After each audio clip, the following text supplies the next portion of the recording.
Bonsoir, Geneviève Maillet. Merci d'avoir accepté notre invitation. Vous êtes le bâtonnier du barreau de Marseille, je le disais dans les titres. Alors, on vient de voir dans le reportage l'un des points noirs qui cristallisent votre colère, c'est l'organisation territoriale de la justice. Qu'est-ce qui s'est passé avec votre ministre de tutelle?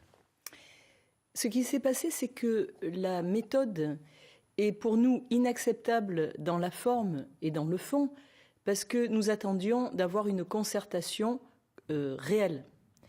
Et ça, c'est dans la forme.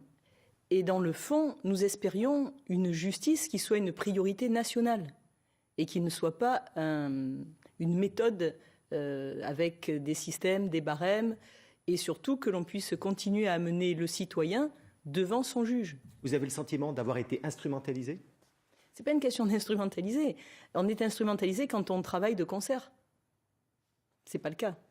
Alors, on voyait dans le reportage, on s'inquiète aussi d'une suppression déguisée de certains lieux de justice. Cette réforme pourrait-elle créer des déserts judiciaires?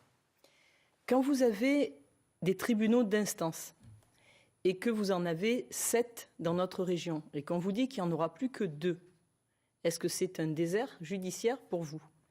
Pour nous, c'est un ralentissement considérable de l'accès du citoyen à son juge. Et nous avons la responsabilité, nous, avocats, mais aussi personnes de justice. Parce que je fais une parenthèse, la manifestation qui se tiendra le 30 mars dont vous avez parlé, nous serons en train de manifester, de nous rassembler avec les intersyndicales de magistrats et de greffiers.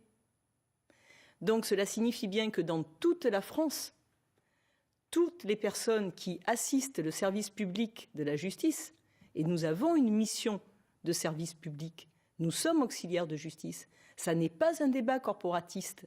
Nous faisons cela parce que nous avons une responsabilité, l'autorité judiciaire est mise à mal et nous ne pouvons pas regarder sans rien faire cette justice avec sans visage robotisé, si vous permettez une caricature.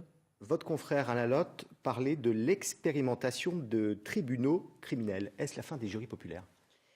Alors, si vous voulez, le débat de la juridiction criminelle, c'est quelque chose de significatif, mais indépendamment du droit pénal, les rares fois de sa vie où un citoyen rencontre la justice, il la rencontre pour des faits qui ne sont pas forcément criminels.